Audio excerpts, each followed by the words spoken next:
Good evening to all of you.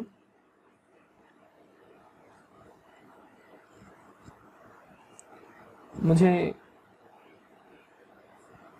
काफ़ी बच्चों की डिमांड आ रही थी कि सर ग्रुप 2 में आप स्टार्ट कीजिए क्लास। तो खैर मैं ग्रुप 2 का भी स्टैंडर्ड कॉस्टिंग, मार्जिनल और बजट तो मैंने पढ़ा ही दिया था आप लोगों को। मैं बात कर रहा हूँ पेपर 10 जिसका नाम है कॉस्ट मैनेजमेंट FM। ये सब्जेक्ट का नाम है। अब इसमें 50% स्टेक इनका है और 50% स्टेक इनका है फाइनेंशियल मैनेजमेंट का, जिसमें स्टडी नोट नंबर 1, जो स्टडी नोट नंबर 1 है वो थ्योरी है। ठीक, अभी उसके बारे में बात नहीं कर रहा। क्लियर? जो स्टडी नोट नंबर 1 है उसमें है इंट्रोडक्शन टू फाइनेंशियल मैनेजमेंट, तो अभी इसके बारे में हम कोई बात नहीं कर रहे हैं।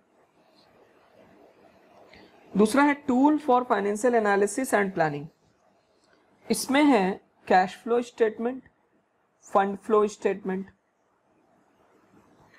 और एक क्लास 12th का चैप्टर है रेशियो एनालिसिस। ठीक, ये हो गया आपका। फिर आपका स्टडी नोट नंबर 8 है working capital management. Working capital management, इसमें तो एक financing of working capital important है, रिसीवेबल मैनेजमेंट। ये दो देखिए इंपॉर्टेंट तो मैं ये नहीं कहूंगा कि चैप्टर नहीं है, मैं बता रहा हूं कि ये दो टॉपिक बहुत इंपॉर्टेंट है, हर साल क्वेश्चन आता है अदल बदल करके। फिर आते हैं स्टडी नोट नंबर 9 जिसको मैं फेस टू फेस क्लास में ले चुका हूं, आपको पढ़ा भी चुका हूं। स्टडी नोट नंबर 9 में कॉस्ट ऑफ कैपिटल, ठीक है, कैपिटल स्ट्रक्चर थ्योरी,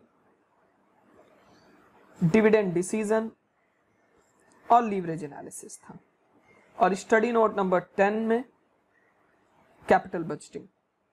तो देखिए मैं सबसे पहले कैपिटल बजटिंग और वर्किंग कैपिटल मैनेजमेंट पढ़ाऊंगा, क्योंकि ये मैंने फेस टू फेस क्लास में पढ़ा दिया था आपको, अगर याद हो। फिर उसके बाद मैं ये पढ़ाऊंगा। अगर मेरे पास टाइम बचा तो मैं कॉस्ट ऑफ कैपिटल आपको पढ़ा दूंगा, यानी कि स्टडी नोट नंबर 9 जहां तक है कि टाइम बचेगा, क्योंकि ICMI ने हम लोगों के साथ एक बहुत अच्छी चीज कर दी कि हम लोगों को एक अच्छा खासा समय दे दिया पढ़ने के लिए, काफी वक्त मिल गया। नहीं तो लॉकडाउन में ये लग रहा था कि पेपर कैसे होगा, लेकिन खैर ऊपर वाला जो भी करता है अच्छे के लिए करता है। आइए, हो गई बहुत सारी बातें, अब हम आगे देखते हैं क्या कहना है, क्या स्टार्ट करना है हमें। ठीक है,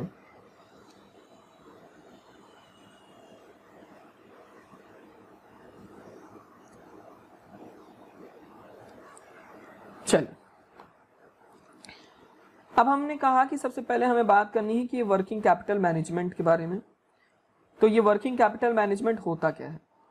तो वर्किंग कैपिटल मैनेजमेंट को अगर आपको समझना है तो आप इसको बेसिकली मैं बता रहा हूं, इस तरह आप समझिए। पहली चीज तो यहां पे आप देखिए working capital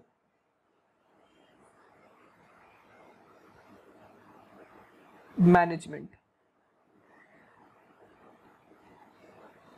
working capital management, management का क्या मतलब होता है?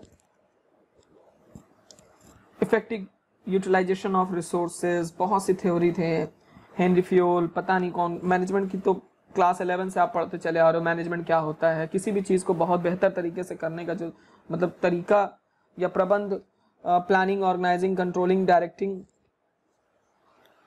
मैनेजमेंट के बारे में बताने का कोई मतलब नहीं है, आपको अच्छी तरह से पता है। अब आते हैं कैपिटल। कैपिटल का मतलब क्या होता है? हिंदी में कैपिटल को बोलते हैं पूंजी, और वर्किंग को हिंदी में क्या बोलेंगे? कार्यशील। कार्यशील का मतलब क्या होता है भाई? वर्किंग इंग्लिश वाले समझ लो, हिंदी वालों के लिए ये कार्यशील। कार्यशील का मतलब वो पूंजी जो काम में लगी हो, जो प्रोडक्टिविटी में लगी हो। देखिए कैपिटल दो हो गई, एक फिक्स्ड कैपिटल हो गई, एक वर्किंग कैपिटल हो गई। फिक्स्ड कैपिटल क्या होती है? जो आप अपनी एसेट्स वगैरह में लगाए रहते हो, या जो भी आपके शेयर होल्डर्स वगैरह हो गए, ये तो आपकी फिक्स कैपिटल है। मतलब प्रोडक्शन के लिए तो आपकी मशीनरी वगैरह भी जरूरत होती है, लेकिन वो आपके फिक्स कैपिटल का पार्ट होता है, ठीक है। अब वर्किंग कैपिटल क्या होता है? वर्किंग कैपिटल भी, प्रोडक्शन के लिए वर्किंग कैपिटल भी जरूरत होती है, लेकिन ये होता क्या है? बेसिकली हमें यही जानना है कि ये वर्किंग कैपिटल होता क्या है, ठीक है। तो अब देखिए कि वर्किंग कैपिटल के बारे में क्या कह रहा है। Working capital, the term working capital also called gross working capital. Working capital जो टर्म है वर्किंग कैपिटल का, उसको हम लोग ग्रॉस वर्किंग कैपिटल कहते हैं। रिफर टू द फर्म, अभी क्यों कहते हैं अभी आगे बता रहा हूं। Refer to the firm aggregate of current assets and current assets, मतलब aggregate of current assets is called gross working capital. Sir aggregate of current assets, current assets क्या होती है? वो एसेट जो विद इन 1 ईयर कैश में easily convertible हो जाए, या वो सारी एसेट जिसे हम इजीली कैश में कन्वर्ट कर सकते हैं, ठीक है, with in a financial year, तो वो हमारी करंट एसेट्स होती है। करंट एसेट्स में क्या क्या चीजें आती हैं आपको मालूम है? नहीं मालूम है तो अभी हम बता रहे हैं करंट एसेट्स में क्या क्या चीजें आती हैं, लेकिन आप इतना जान लीजिए कि aggregate of current assets is called gross working capital, यानी कि current assets equal to gross working capital हो सकता है। अब यहाँ पे क्या कह रहा है? Current assets are these assets which can be convertible into cash within an accounting period, generally a year, therefore they are cash और near cash resource of a business concern. However, we can understand the meaning of working capital from the following. Working capital means the fund available for day-to-day operation of an enterprise. आज के समय पे जो ये corona कोविड-19 का जो problem चल रहा है, इसमें आप और हम तो घर पे बैठ के आराम से लूडो खेल रहे हैं, लूडो किंग चल रहा है, ठीक है। कोविड-19 की बात मैं कर रहा हूँ। अभी हम लोग क्या कर रहे हैं? घर पे बैठ के आराम से लूडो खेल रहे हैं। क्यों खेल रहे हैं? क्योंकि हमारे फादर ने, हम लोगों ने सेविंग रखी हुई है। डेली कुछ ना कुछ मैं बना के खा रहा हूँ, फैमिली वालों को खिला रहा हूँ। मैं तो आम भी खाना शुरू कर दिया हूँ, इतना महंगा होने के बावजूद भी ला के खा रहा हूँ, ठीक।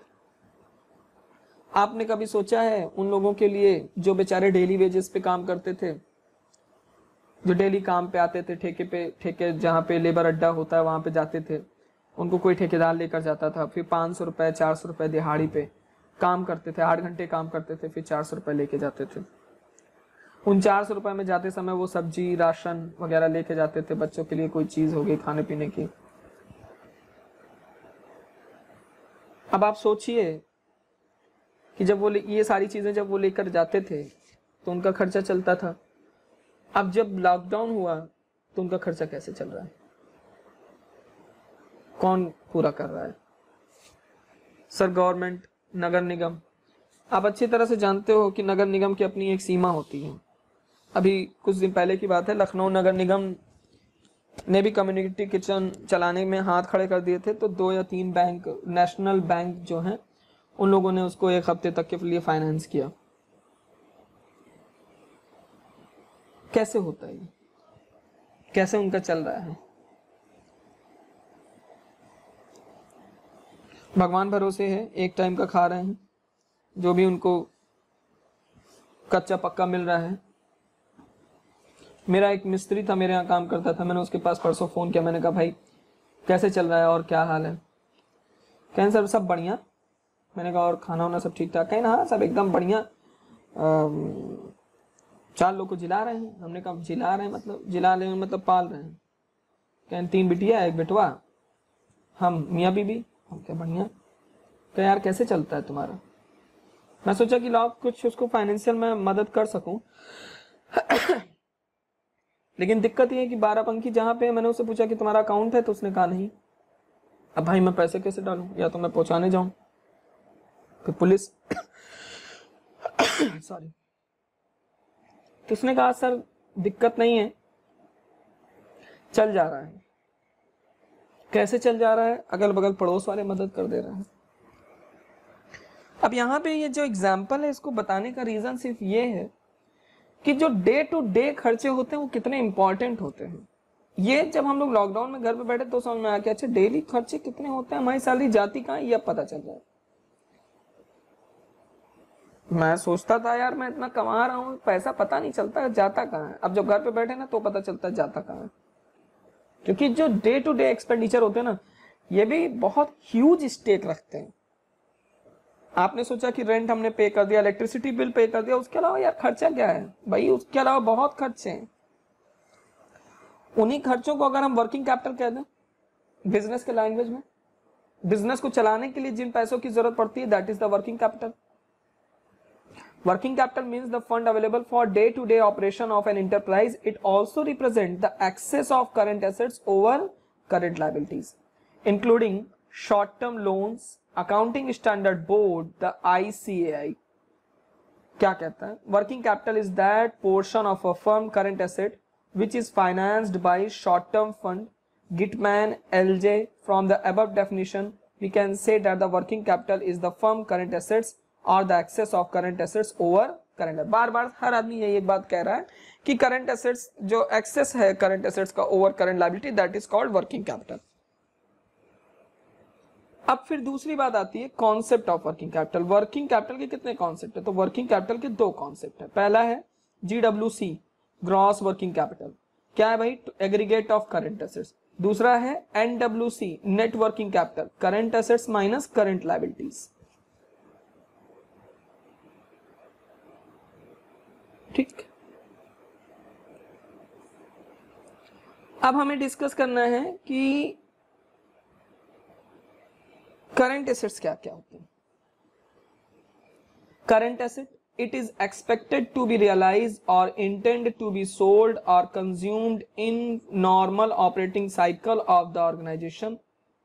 The asset is held primarily for the purpose of trading.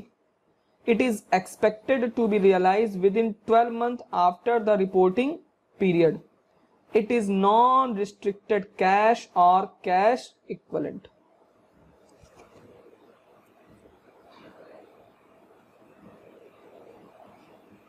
Clear? देख लीजिए एक बार। कह रहा है कैसे हम एक एसेट्स को क्लासिफाई करेंगे कि वो करंट एसेट्स है। तो it is expected to be realised और इंटेंड टू बी सोल्ड और consume in normal operating cycle. अब यहाँ पे एक बात आ गई, सर ये ऑपरेटिंग साइकिल क्या होता है? बेटा रॉ मटेरियल को कैश में कन्वर्ट होने में जितना टाइम पीरियड होता है, जो ये साइकिल होता है, that is called operating cycle. इसके बारे में आगे डिटेल में है, अभी तो फिलहाल इसको इतना जान लो। दूसरा कह रहा है the asset is held primary for the purpose of trading. वो एसेट जिसको आपने बेचने के लिए रखा है, यानी कि जिसका पर्पज ही है कि हाँ उसे हमें बेचना है, तो वो आपका करंट एसेट्स में आ जाएगा। इट इज एक्सपेक्टेड, तीसरा point, it is expected to be realise within 12 month after reporting period, यानी कि 12 महीने के अंदर रियलाइज हो जाए।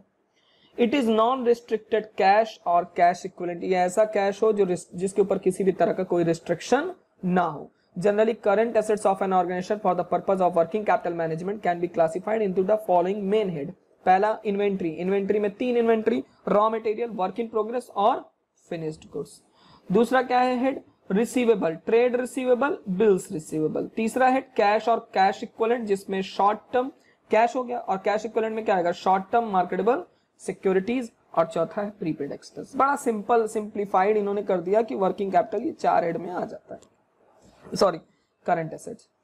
फिर करंट लायबिलिटी, कैसे हम किसी लायबिलिटी को आइडेंटिफाई करेंगे कि ये करंट है या मतलब लॉन्ग टर्म लायबिलिटी है। It is expected to be settled in normal operating cycle, ये वाला तो कॉमन पॉइंट हो गया। The liability is held primary for the purpose of trading, ये भी कॉमन पॉइंट हो गया। It is expected to be settled, ये भी कॉमन पॉइंट हो गया। अभी यहाँ पे लायबिलिटीज को हम कितने पार्ट में बांटते हैं? 2, एक payable, trade payables, bills receivable, और दूसरा आउटस्टैंडिंग पेमेंट। अब यहां पे बात आती है कितने टाइप की वर्किंग कैपिटल होती है।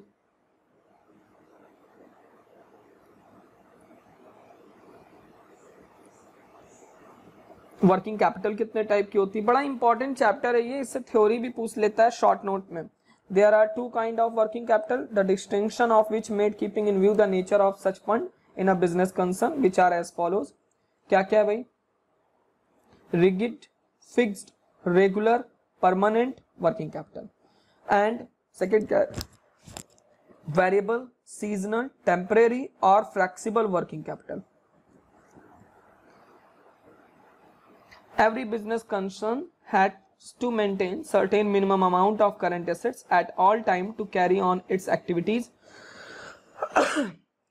efficiently and effectively. It is indispensable for any business concern to keep some material as stock, some in the shape of work in progress and some in the form of finished goods.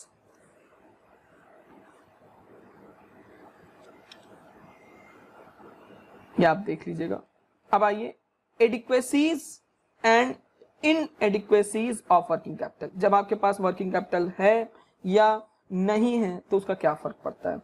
Working capital of a business should be commensurate with its need. Too high or too low working capital of a business or too extreme of working capital are equally dangerous to the existence of business enterprise itself. High amount of working capital though increase its liquidity position but reduce its profitability. मतलब आपने working capital बहुत ज्यादा रख लिया तो ये इसका मतलब है कि आपके पास लिक्विडिटी पोजीशन तो आपकी अच्छी है लेकिन प्रॉफिटेबिलिटी नहीं है। मतलब आपने पैसे को फंसा रखा है ना भाई। सीधा सा मेरा मानना है, मनी मेक्स मनी, पैसा पैसे को बनाता है। तो जितना जरूरत है उतना पैसा आप बिजनेस में लगाइए, जो आप पैसा है उसको बाकी किसी प्रोडक्टिविटी चीजों में लगा दीजिए, इन्वेस्टमेंट में लगा दीजिए। लेकिन आपने क्या रखा, उसको उठा के रख लिया पूरा का पूरा। नहीं भाई मुझे बिजनेस में नहीं लगाना, मुझे इन्वेस्टमेंट में लगाना, मुझे अपना कहीं मुझे जरूरत पड़ गया तो, कहीं अगली बार कोरोना 20 आ गया तो, ये हो गया तो, वो हो गया तो ज्यादा वर्किंग कैपिटल आप अपने पास रखे रहोगे तो आपके पास लिक्विडिटी पोजीशन तो आपकी अच्छी रहेगी बट प्रॉफिटेबिलिटी, क्योंकि पैसा तो आप ही के पास है ना, उसको कहीं इन्वेस्ट तो किया नहीं तो उसमें से कुछ आना तो है नहीं। And on the other hand too low working capital do increase its profitability, reduce its liquidity. Profitability तो बढ़ा देगी लेकिन लिक्विडिटी, अब जैसे एग्जांपल के तौर पे मेरे पास बहुत पैसा, मैं बहुत कमाता हूँ, मैं अपने घर में बहुत कम पैसा रखता हूँ, सारा पैसा मैं इन्वेस्ट कर देता हूँ शेयर में, जहां पे भी इन्वेस्टमेंट कर देता हूँ, जमीन वगैरह ले लेता हूँ, मेरे पास ज्यादा वर्किंग कैपिटल नहीं रहता, घर में पूंजी नहीं रहती। अब जैसे लॉकडाउन हो गया, अब इस केस में बताओ घर में पूंजी नहीं तो क्या करेंगे, सर एटीएम से निकाल। अरे घर में पूंजी हो या एटीएम बैंक में पूंजी हो, बात एक ही है ही नहीं है। सारा मैंने जमीन में, जेवर में, शेयर्स में, डिबेंचर्स में, पोस्ट ऑफिस के एनएससीज वगैरह में, इसमें लगा दी, म्यूचुअल फंड में लगा दी। अब बताओ सर रिडीम कर लीजिए। बात तो सही है, शेयर मार्केट का जो हाल है उसमें कहां से रिडीम कर लूं, और लॉकडाउन है तो जमीन जाके बेचूं, पुलिस की लाठियां खाऊं। तो too low working capital is also dangerous, too high is also dangerous. Too low क्या होता है, आपके पास प्रॉफिटेबिलिटी तो होगी लेकिन लिक्विडिटी नहीं होगी। Both such extreme situation may cause business concern to shut down. अब यहाँ पे कुछ पॉइंट कह रहा है, danger of too high amount of working capital. अगर वर्किंग कैपिटल आपके पास ज्यादा है तो क्या डेंजर हो सकता है। It result in unnecessary accumulation of inventory and give chance to inventory mishandling. सही बात है। Wastage, pilferage, theft etcetera and losses increase. Excess working capital means idle fund which earn no profit for the business. कोई पैसा नहीं कमा रहा, आपके पास fund है लेकिन वो पैसा नहीं कमा रहा बिजनेस के लिए। It show a defective credit policy of the company resulting in higher incidence of bad debt and adversely affect profitability. It result in overall inefficiency. अब danger of inadequate, या अगर आपके पास कम working capital है, it become difficult to implement operating plan, है ही नहीं है तो plan कैसे बनाओगे, and achieve the firm profit target.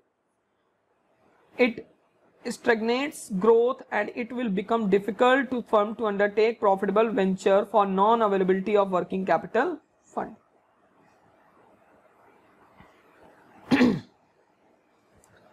अब next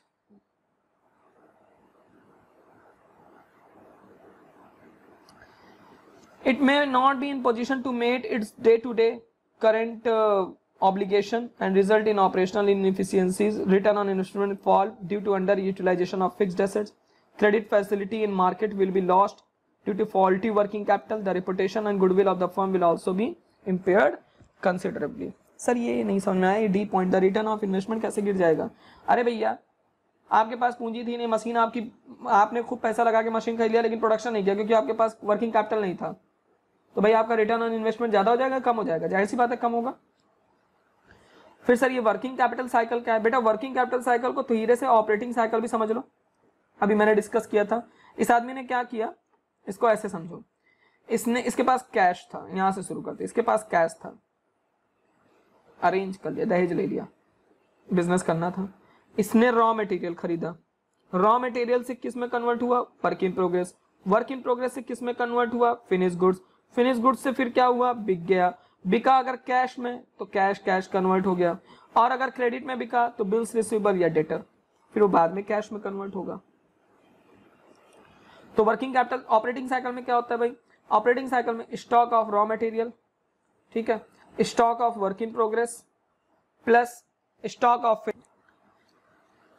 stock of finish goods plus debtors, ठीक है, प्लस कैश, और माइनस कर देंगे अगर कोई रहा क्रेडिटर, तो जिससे आपने, अगर क्यों भैया रॉ मटेरियल, अगर आप माल उधार में बेच सकते हो तो खरीद भी तो उधार में सकते हो ना। जब उधार में कैश में खरीदे तो कोई बात नहीं, उधार में खरीदे तो क्या जनरेट हो जाएगा? Creditor.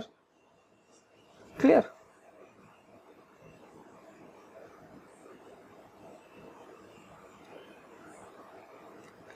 Determinants of working capital, working capital को डिटरमाइन करने वाले कौन कौन से एलिमेंट हैं?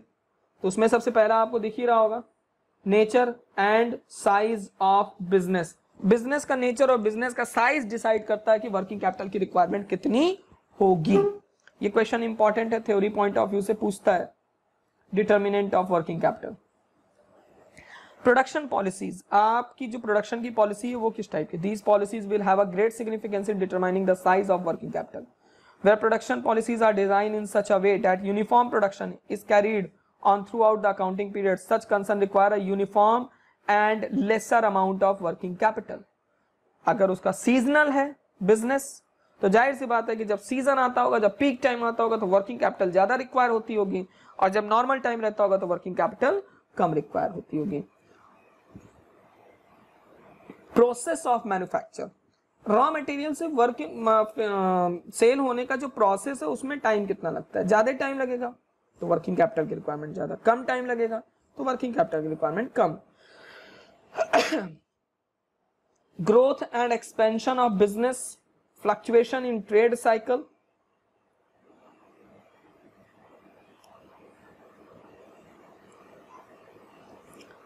Term and condition of purchase and sales, मतलब आपने परचेज किया है और उससे क्या टर्म्स है कि कितने दिन में पैसा वापस कर देना है, सेल किया है तो उसमें क्या टर्म्स है कि कितने दिन में डेटर को आपको पैसा क्लियर करना है, तो ये भी आपके वर्किंग कैपिटल को। Dividend policy, price level changes, operating efficiency. Price level changes का मतलब the changes in price make the function of a finance manager difficult, the anticipation of future price level changes are necessary to avoid their effect on working capital of the firm। ठीक है, तो ये determinants हैं। Sorry कहां गया,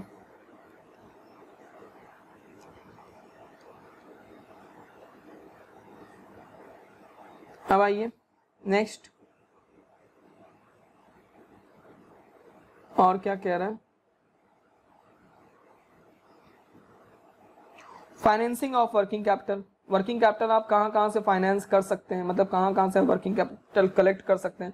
accrual, बकाया, wages, taxes, expenses, trade credit.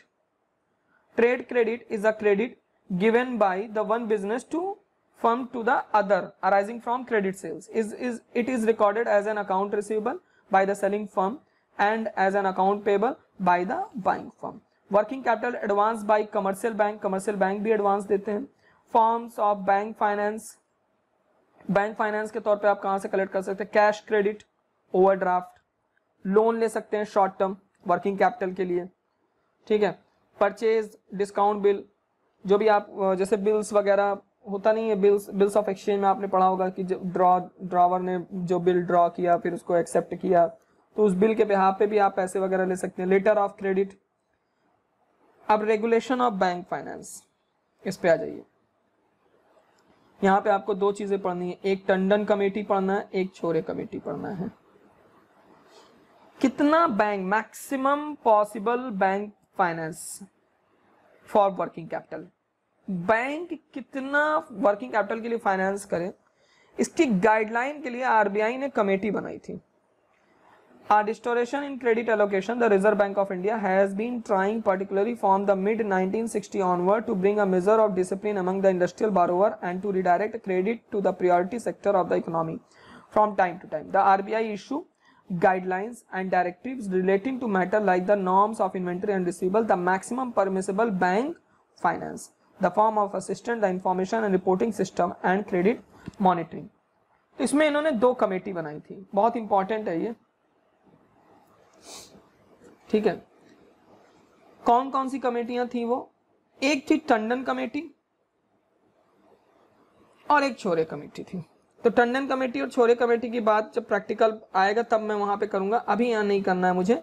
अभी यहां पे मुझे आपको बताना है कि और कहां से फाइनेंस कर सकते हैं। Public deposit, inter corporate deposit, call deposit, 3 month deposit, 6 month deposit, short term loan from financial institution, ठीक है, right debenture for working capital, commercial paper, फैक्टोरिंग।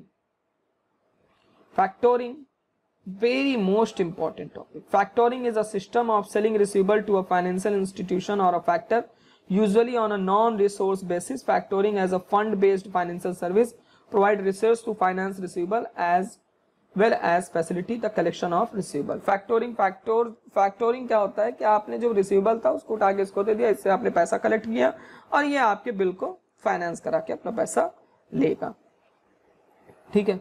Important theory है, देख लीजिएगा आप इसे।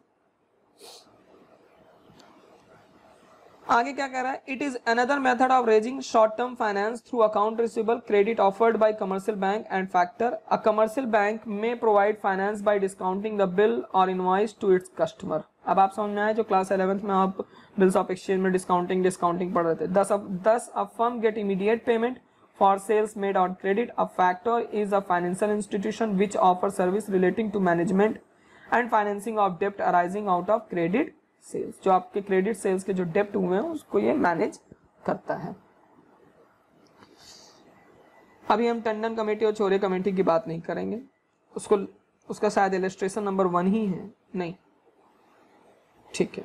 अब हम सीधा आते हैं वर्किंग कैपिटल का फॉर्मेट देखते हैं, क्या है ये वर्किंग कैपिटल का फॉर्मेट। चलिए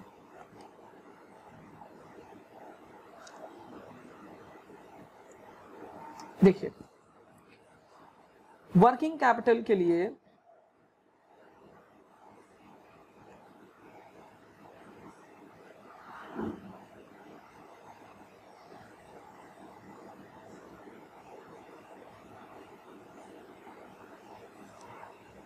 ठीक है,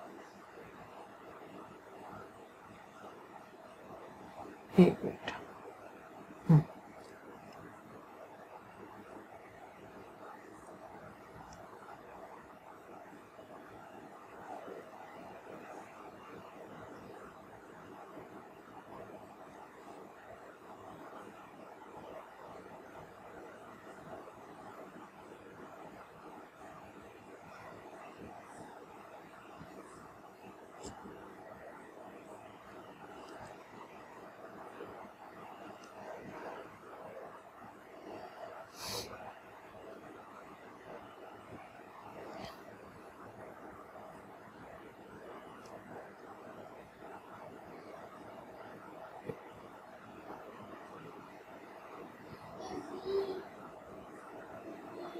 ये आ गया।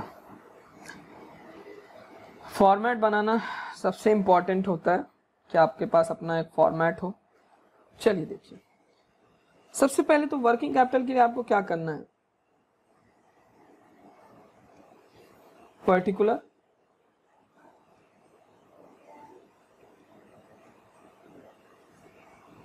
और दूसरा क्या है, अमाउंट, ठीक। पर्टिकुलर में सबसे पहले आप एक हेडिंग डाल दीजिए, करंट एसेट्स,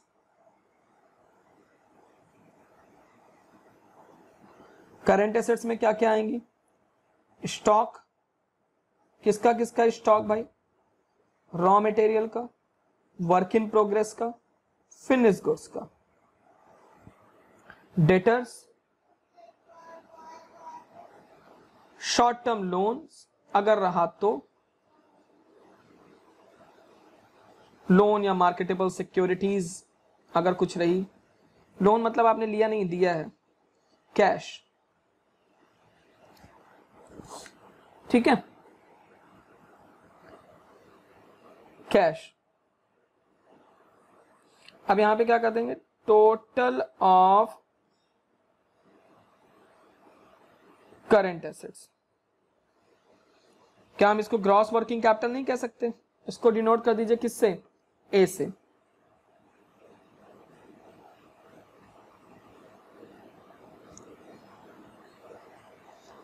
फिर आप हेडिंग डालेंगे करंट लायबिलिटीज। लायबिलिटीज में आप ले लेंगे क्रेडिटर्स, आउटस्टैंडिंग, ओवरड्राफ्ट, ठीक है। और अगर कोई शॉर्ट टर्म लोन आपने लिया है तो यहां पे मैंने एक चीज नहीं दिखाया आपको, प्रीपेड, वो भी आएगा, ठीक है, ले लिया। फिर जो वैल्यू आएगी उसका नाम रख देंगे आप टोटल करेंट लायबिलिटीज। इसको डिनोट करेंगे किससे, बी से। और फिर नेट वर्किंग कैपिटल, बड़ा सिंपल है ये भाई, ये chapter, A minus B, that's it.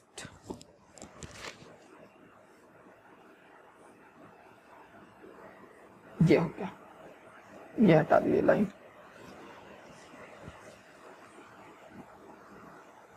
ये वर्किंग कैपिटल का एक सिंपल सा फॉर्मेट मैंने आपको बताया, क्लियर है?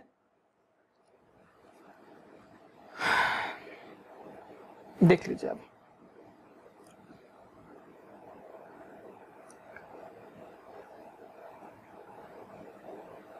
Clear, okay okay. अब हम लोग चलते हैं इक्वेशन पे। मॉड्यूल में ये क्वेश्चन इलस्ट्रेशन नंबर 1 है, ठीक है, ध्यान से देखिए। A company has prepared its annual budget, relevant detail of which are reproduced below. Company अपना एक एनुअल बजट बनाती है जिसमें सेल्स है टोटल 46,80,000 का, जिसमें 25% कैश है एंड बैलेंस ऑन क्रेडिट है। 78,000 यूनिट वो बेचती है।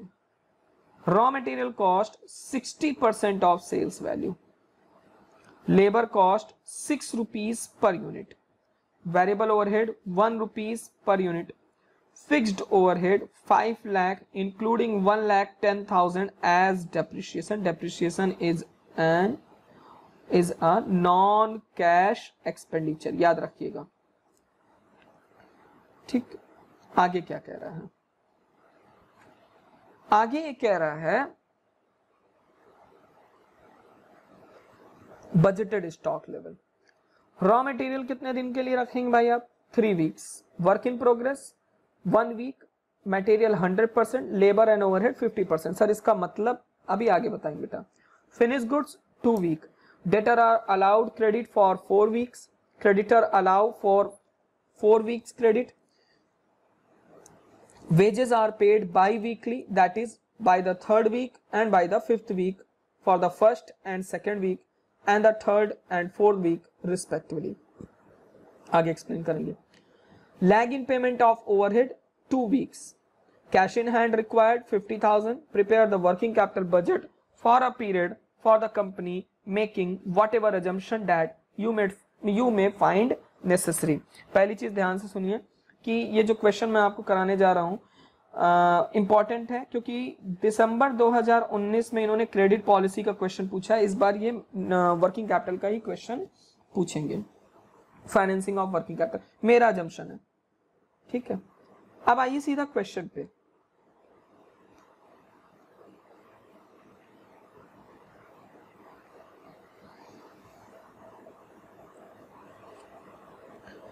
क्वेश्चन का फाइनल करने से पहले हम थोड़ा सा इसका एक वर्किंग नोट पहले तैयार कर लें। इलस्ट्रेशन नंबर 1 सब लोग अपनी मॉड्यूल में देखिए। मैं वर्किंग नोट के बारे में बात करता हूं। वर्किंग नोट में हमें क्या चाहिए, एक छोटा सा आप स्टेटमेंट ऑफ कॉस्ट बना लीजिए, छोटा सा, तो इससे आपको थोड़ा सा क्वेश्चन को करने में आसानी होगी।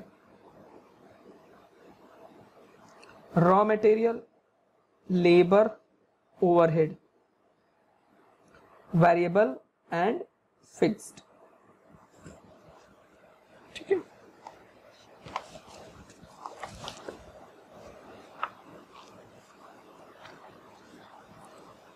देखिए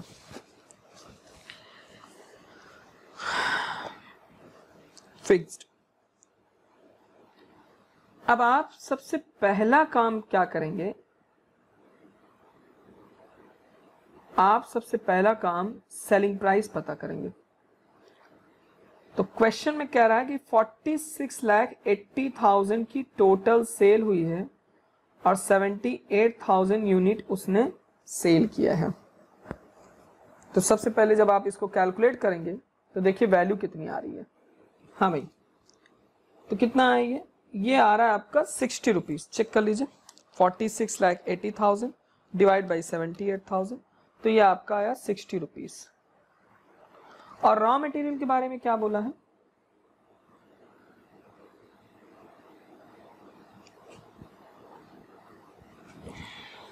रॉ मटेरियल के बारे में क्या कह रहा है, कह रहा है कि सेलिंग प्राइस का 60% होगा। देखिए sorry, raw material cost 60% of sales value, तो 60 रुपीज पर यूनिट का है, तो 60 रुपीज का हमने 60% ले लिया, तो 36 रुपीज आ गया। लेबर 6 रुपए,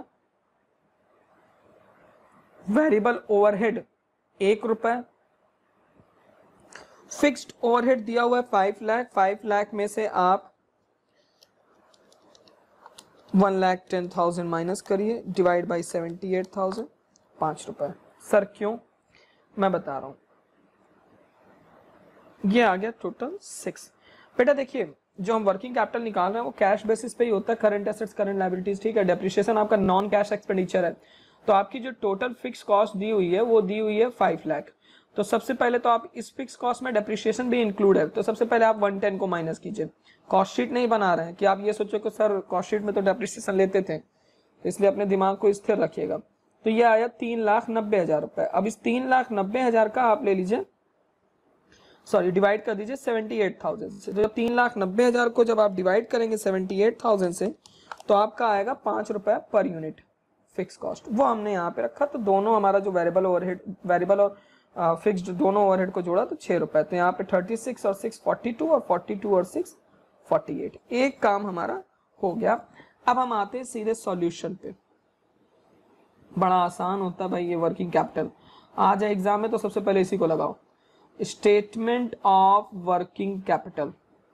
स्टेटमेंट ऑफ वर्किंग कैपिटल एक सिंपल साधारण सा फॉर्मेट बनाइए आप। सबसे पहला काम,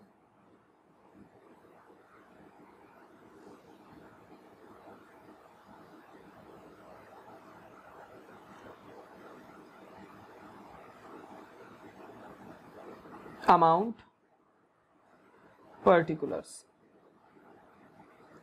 सबसे पहले हेडिंग डालिए करंट एसेट्स।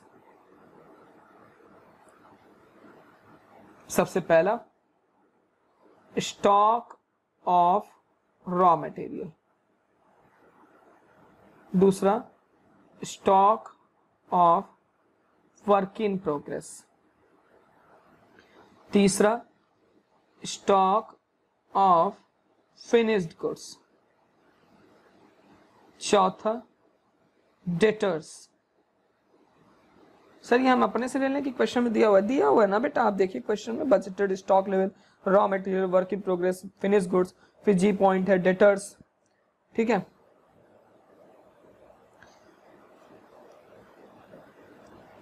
फिर डेटर के बाद लास्ट पॉइंट आपका क्या है, कैश इन हैंड।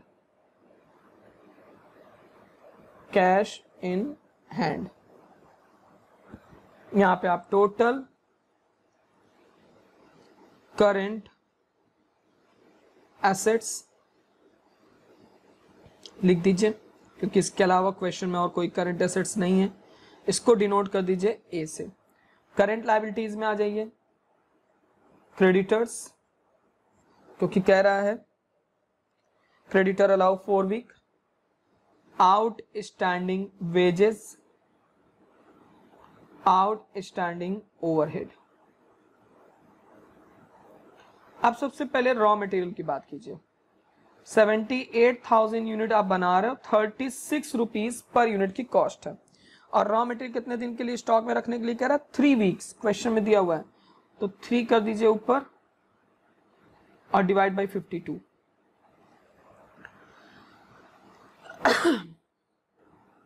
कुछ लोग पूछ रहे होंगे कि सर ये 52 कहां से आया, तो बेटा एक साल में कितने हफ्ते होते हैं, 52 ना। फिर आ जाएंगे वर्क इन प्रोग्रेस पे। वर्क इन प्रोग्रेस का थोड़ा सा वर्किंग है, तो इसलिए अभी छोड़ देता हूं, लास्ट में बताऊंगा। फिनिश गुड्स पे आ जाते हैं। 78,000,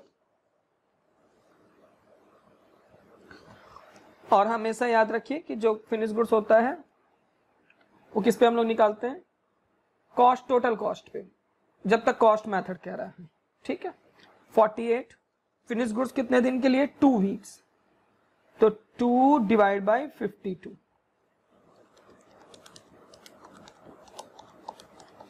कितना आया, 1,44,000। अब डेटर्स पे आइए। टोटल सेल्स कितने की हुई है, 46,80,000, जिसमें से कैश कितना हुआ है, कैश सेल्स, तो उन्होंने कहा 25%, तो आप यहां 75% ले लीजिए, क्योंकि क्रेडिट सेल्स पे ही डेटर निकलेगा। डेटर के लिए क्या कह रहे हैं, डेटर आर अलाउड कितने महीने का, कितने वीक का दे रहा है भाई, 4 वीक, 4 डिवाइड बाई 52, सॉल्व करिए।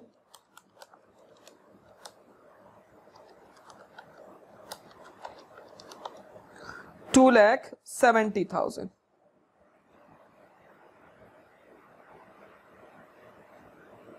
फिर क्वेश्चन में देखिए कैश दिया हुआ है आपको, कैश इन हैंड रिक्वायर्ड कितना दिया हुआ है, 50,000। अब आ जाइए वर्क इन प्रोग्रेस पे। वर्क इन प्रोग्रेस यानी कि काम अभी चल रहा है, तो रॉ मटेरियल तो वर्क इन प्रोग्रेस में पूरा लग गया होगा ना, लेबर एंड ओवरहेड पूरा नहीं लगा होगा, क्योंकि अगर लेबर एंड ओवरहेड पूरा लग गया होता तो वर्क इन प्रोग्रेस क्यों रहता, वो तो फिनिश गुड्स हो जाता। क्लियर। और वैसे भी क्वेश्चन में कह चुका है कि वर्क इन प्रोग्रेस 1 वीक का है, जिसमें से मटेरियल 100% है और लेबर एंड ओवरहेड कितना, 50%। ठीक, तो आप कैसे करेंगे, आप करिए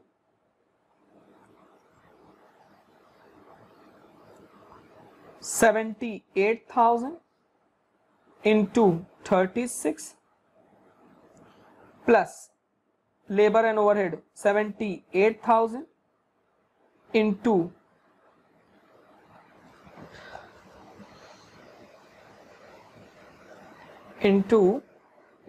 लेबर कितना दिया हुआ है पर यूनिट, आपने निकाला है 6 रुपए, और ओवरहेड दोनों टोटल 6 रुपए, तो कितना हो जाएगा 12।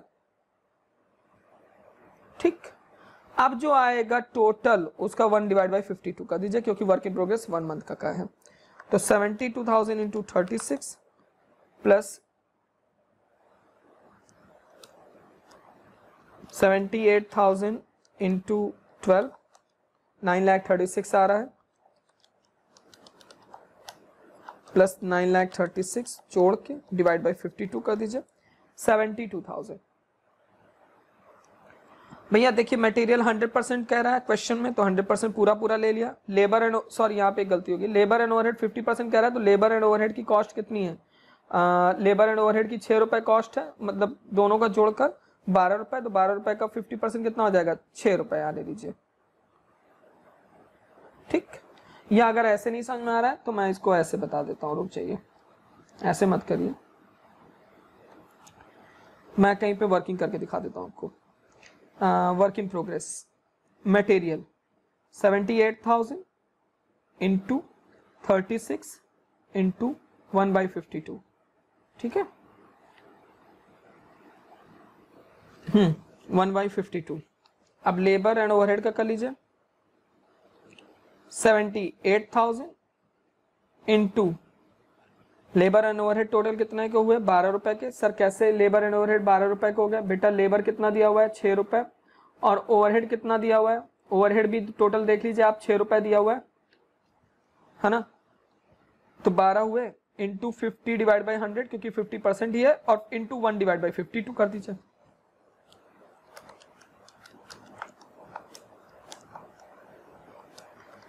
कितना आया 9,000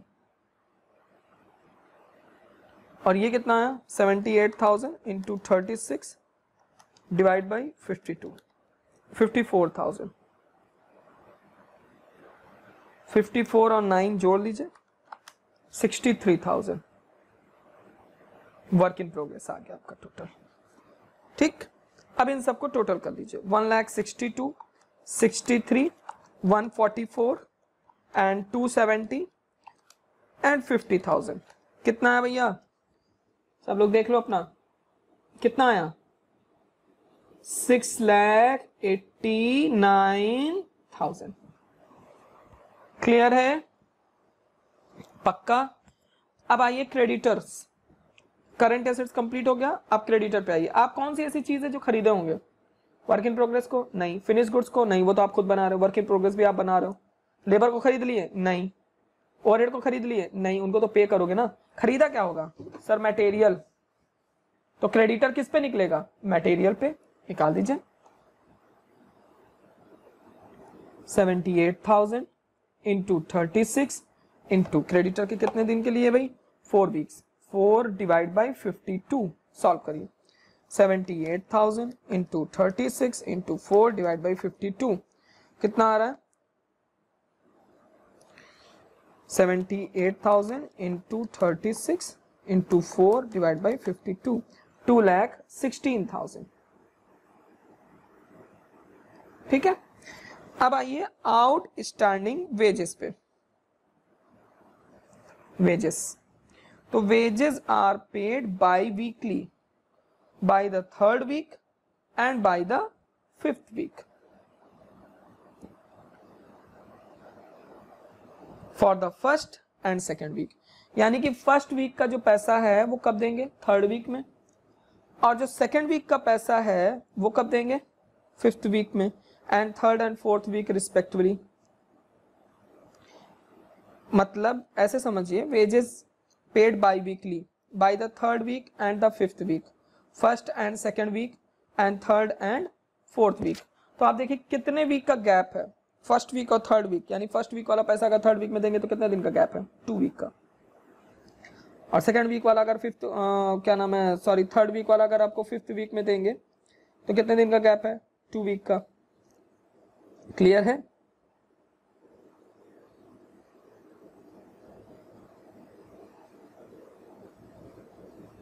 फर्स्ट वाला अगर 3rd में दे रहे हैं 2 हफ्ते, 2nd वाला 5th में दे रहे हैं तो भी 2 हफ्ते, क्योंकि 2nd के बाद क्या आएगा 3rd 4th 5th में मिल जा रहा है 2nd 3rd। क्लियर है? 3rd and 4th week respectively. देखिए क्या कह रहा है, wages are paid biweekly date is by the 3rd week and by the 5th week for the 1st and 2nd week. First वाला कब दे रहे हैं 3rd और 2nd वाला कब दे रहे हैं 4th वीक रिस्पेक्टिवली। तो कितने वीक का गैप है 2 वीक का। तो यहाँ पे आप वेजेस ले लीजिए 78,000, ज्यादा कंफ्यूज होने की जरूरत ही नहीं, इंटू 6, उसके वर्डिंग को अपने 2 बार समझेंगे, लाइन 2 बार पढ़ेंगे समझ में आ जाएगा, into 2 divide by 52। 78,000 into 6 into 2 divide by 52 कितना आया 18,000। फिर उसके बाद आउटस्टैंडिंग ओवरहेड। ओवरहेड के बारे में क्या कह रहा है, lag in payment of overhead कितने वीक का 2 वीक का। 78,000 into 6 into 2 divide by 52। Sir ये डिवाइड बाई 1 क्यों किया, अरे वो गलती से हो गया भाई। ठीक, 78,000 इंटू 6 इंटू 2 डिवाइड बाई 52 कितना आया, ये भी आया आपके 18,000। इनको वाइप कर दो पहले, ये तो आप नोट ही कर लिए होंगे।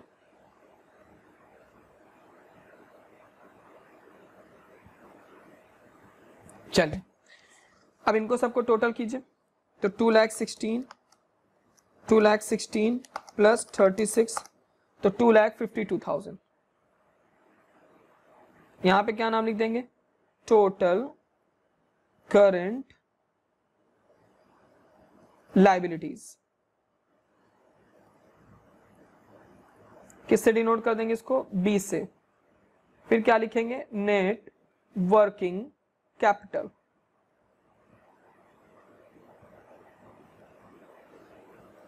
ए माइनस बी,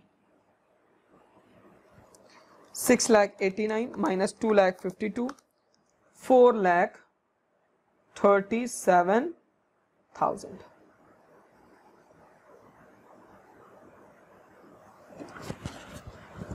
क्लियर है ये क्वेश्चन? ये आपका इलस्ट्रेशन नंबर फर्स्ट था।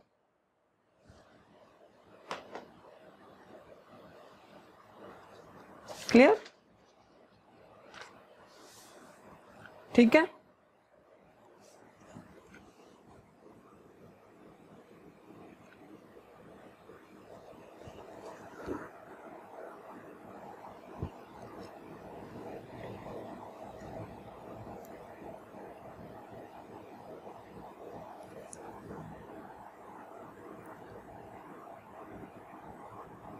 अब देखिए,